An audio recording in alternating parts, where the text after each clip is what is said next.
Class 7 chapter physical and chemical change में हम physical change देख चुके थे क्या होता है, केमिकल चेंज देख लिए थे क्या होता है कि फिज़िकल चेंज क्या होता था कि किसी भी सब्सटेंस की फिज़िकल प्रॉपर्टीज़ क्या हो जाती थी, शेप, साइज और उसका स्टेट और कलर, ये फिज़िकल प्रॉपर्टीज़ होता था। अगर इसमें कोई चेंज हो तो हम उसे फिज़िकल चेंज कहते थे और उसमें कोई भी नए सब्सटेंस का फॉर्मेशन नहीं होता था फिज़िकल चेंज में। इन सभी चीज़ों को हम पीछे देख चुके थे कि फिज़िकल चेंज में क्या होता था, फिज़िकल प्रॉपर्टी में चेंज होता था। फिज़िकल प्रॉपर्टी क्या क्या होती है ये हम बता दिए।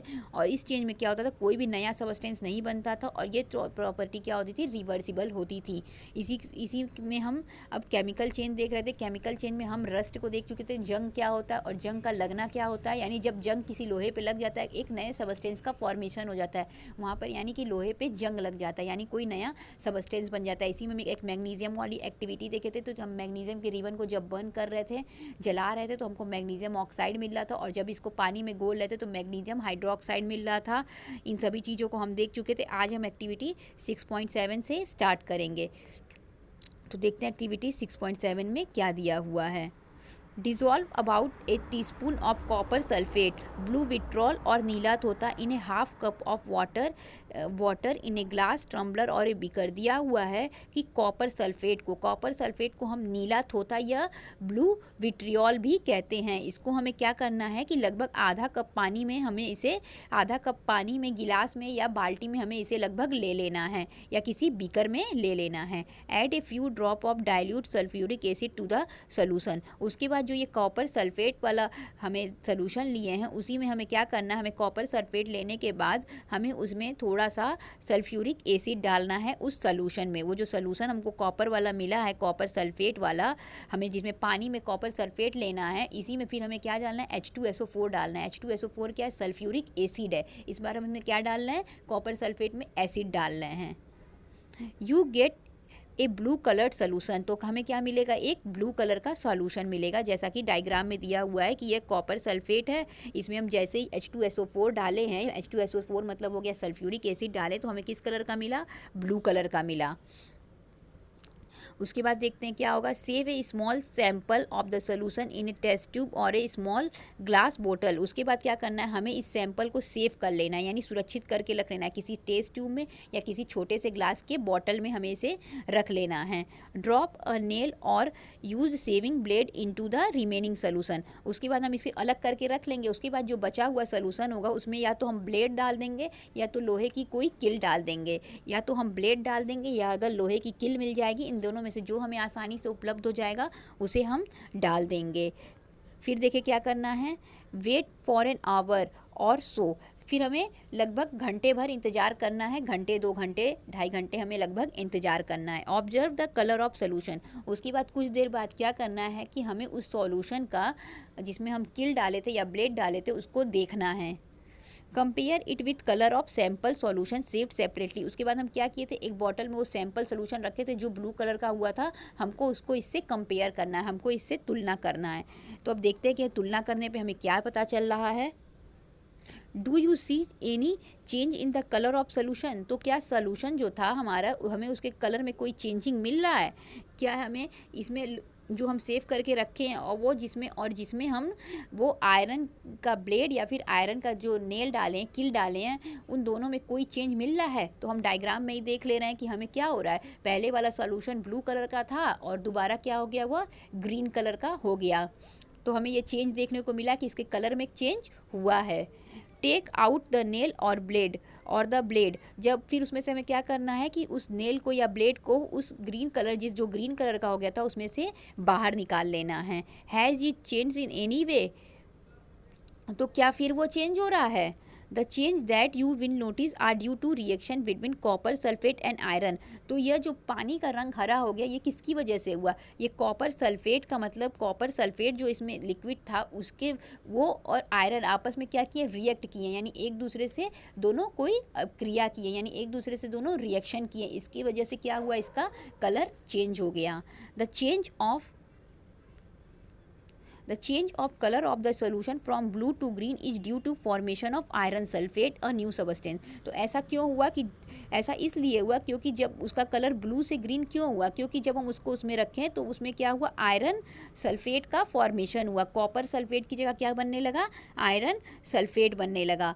तो इसमें क्या हुआ, इस वजह से इसमें जो इसका वो ब्लू कलर था वह ग्रीन कलर का हो गया। इसके बारे में डिटेल प्रैक्टिकल और इसके बारे में कॉपर सल्फेट और सल्फ्यूरिक एसिड, इसके बारे में डिटेल में आपको अगली क्लासेस में बताया जाएगा। फिलहाल आप यही जाने कि अगर कॉपर सल्फेट का कोई सॉल्यूशन है और उसमें सल्फ्यूरिक एसिड डाले हुए हैं, तो अगर हम उसमें कोई लोहे की किल डाल देते हैं या कोई भी लोहे की चीज़ डाल देते हैं तो उसका कलर ग्रीन हो जाता है। क्यों हो जाता है, क्योंकि वहाँ पे आयरन सल्फेट का फॉर्मेशन होने लगता है। The brown deposited on the iron is copper, और जो ब्राउन ब्राउन डिपॉजिट होगा उस आयरन पे वो क्या होगा, कॉपर होगा। अनदर न्यू सबस्टेंस, वहाँ पे हमें दो न्यू सबस्टेंस मिला। हमें क्या क्या मिला, आयरन सल्फेट की वजह से क्या हुआ, उस लिक्विड का रंग क्या हो गया, जो लिक्विड था जो ग्रीन कलर का हुआ, आयरन सल्फेट की वजह से उसका क्या हुआ, कलर चेंज हो गया। वहाँ पे हमें क्या मिल रहा था, आयरन सल्फेट, जिसकी वजह से क्या हुआ, कलर चेंज हो गया। और दूसरा हमें नया सबस्टेंस क्या मिला कि उस जो आयरन था उस पर ब्राउन ब्राउन सबस्टेंस जम गया, वो भी क्या हुआ, हमें एक नया सबस्टेंस मिला, न्यू सबस्टेंस मिला। We can write the reaction as, तो हम इस रिएक्शन को इस तरीके से लिख सकते हैं कि कॉपर सल्फेट क्या था, ब्लू कलर का था, और आयरन सल्फेट क्या था, ग्रीन कलर का था। तो जो कॉपर सल्फेट ब्लू कलर का था, यदि हम उसमें आयरन मिला दिए, यानी कॉपर सल्फेट को हम फॉर्मूला लिख सकते हैं कॉपर सल्फेट का CuSO4। ओके, इस फार्मूला को हम लिख सकते हैं। जब हम इसमें आयरन मिला दिए, Fe मिला दिए, आयरन का फॉर्मूला Fe होता है। जब हम इसमें आयरन मिला दिए तो हमें क्या मिला, Fe और SO4 इसके साथ आ गया, क्योंकि हमें सल्फेट मिल रहा है। FeSO4 आ गया, ये हमें प्रोडक्ट के रूप में मिल रहा, और साथ ही साथ उस लोहे पे क्या मिला, कॉपर मिला। तो हमें जो लिक्विड मिला वो FeSO4 का मिल गया, और उस ब्लेड पे या उस नेल पे क्या हो गया, कॉपर की परत जम गई। तो हमें ये रिएक्शन है, ये जो रिएक्शन लिखा हुआ है ये आपका, इसी को हमने आपको बताया है फॉर्मूला के तौर पे। एक बार और देख लीजिए क्या होता है। कॉपर सल्फेट का सोल्यूशन किस कलर का था, ब्लू कलर का था। तो देख लेते हैं copper sulphate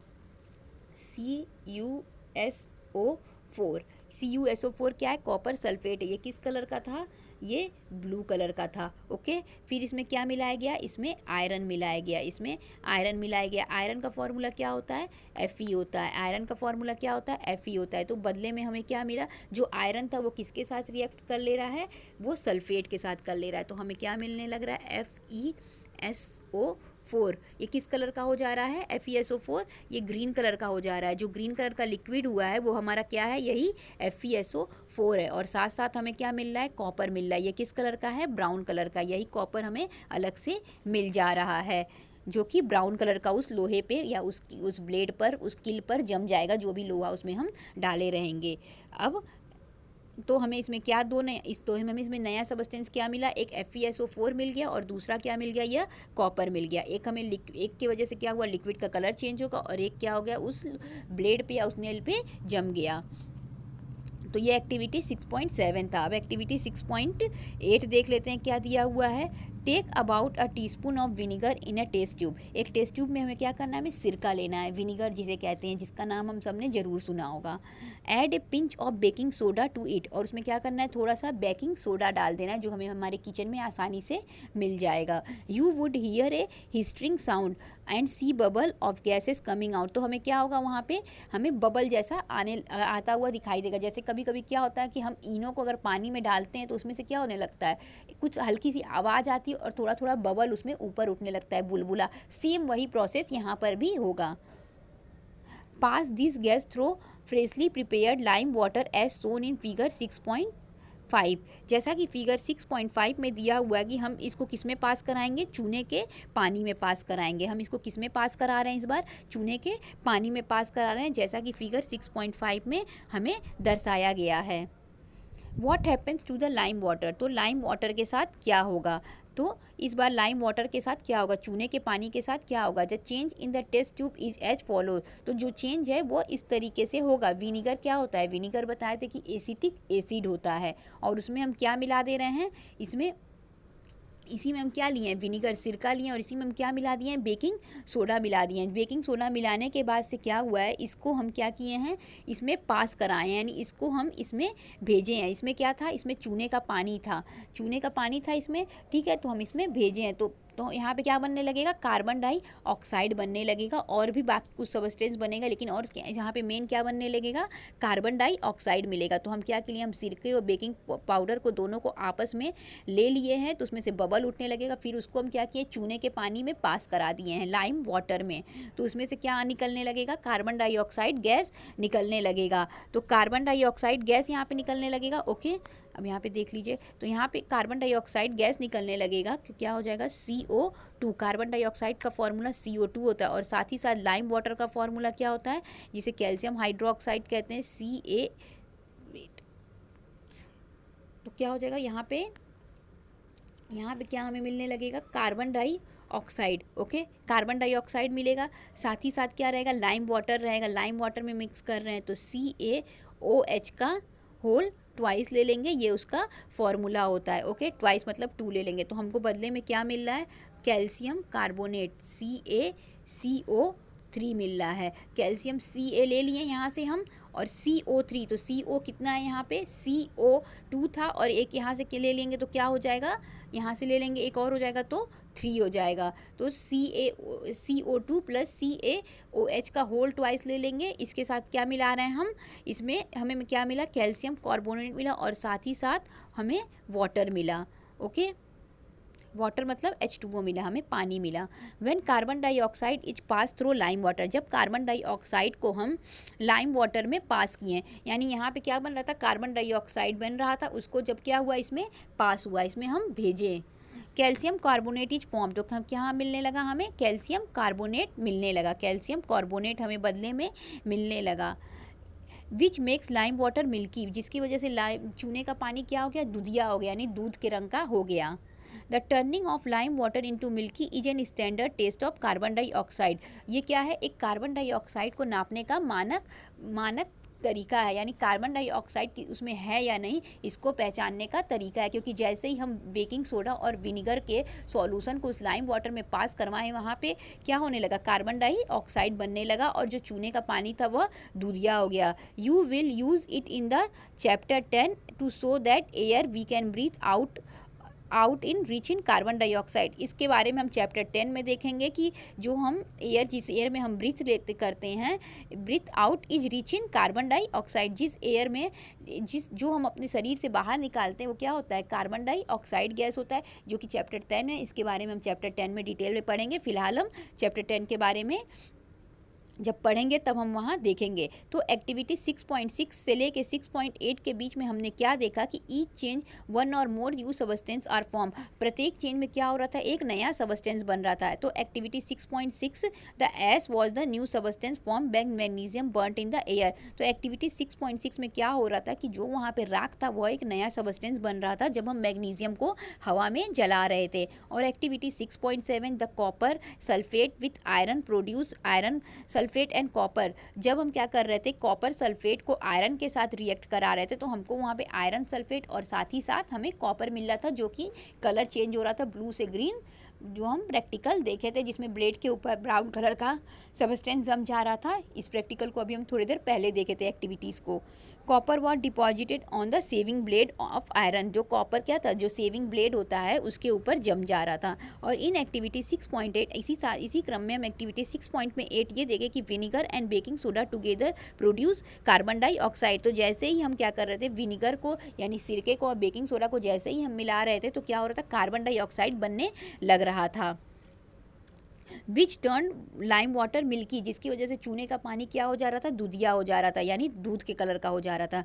can you name the new substance form in this reaction, तो इस रिएक्शन में जो नया सबस्टेंस बना है हम उसका नाम दे सकते हैं। तो उसका नाम क्या था, जो नया सबस्टेंस बन रहा था उसका नाम कैल्शियम कार्बोनेट था।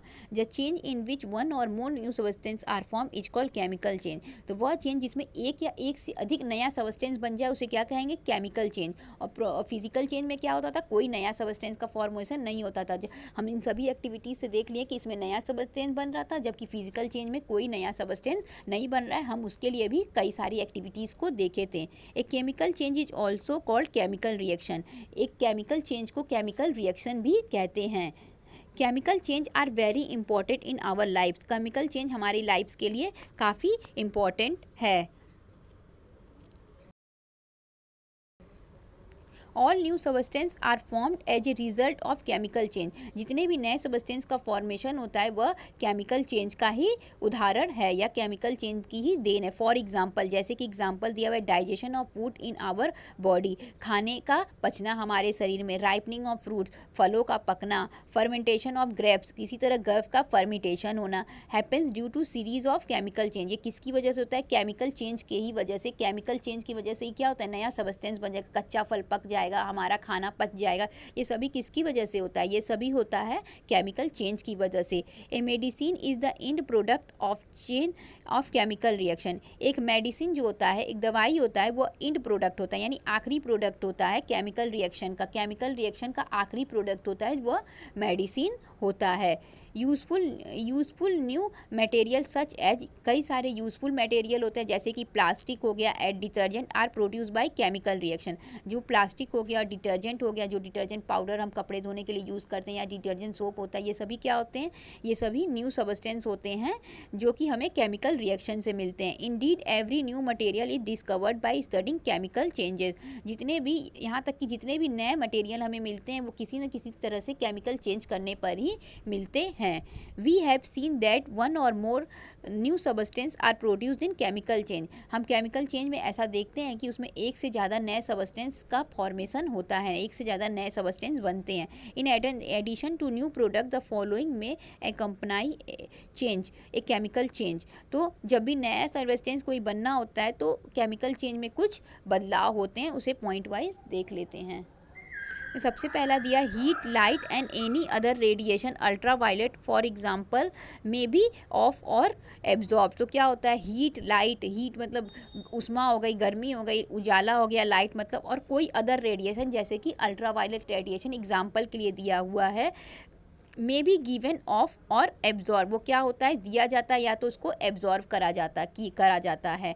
साउंड में भी प्रोड्यूस, तो और क्या होता है? केमिकल रिएक्शन करते समय में साउंड भी प्रोड्यूस होता है, कुछ आवाज़ें भी निकलती हैं। ए चेंज इन स्मेल में भी टेक प्लेस और ए न्यू स्मेल में भी गिवन ऑफ। कभी कभी क्या होता है? एक कोई चेंज होगा या कभी कभी कोई नया स्मेल आ जाएगा, कभी कभी की कोई चीज़ की स्मेल में चेंज होगा या कोई नए तरीके का कोई हमें स्मेल मिलने लगेगा केमिकल चेंज में।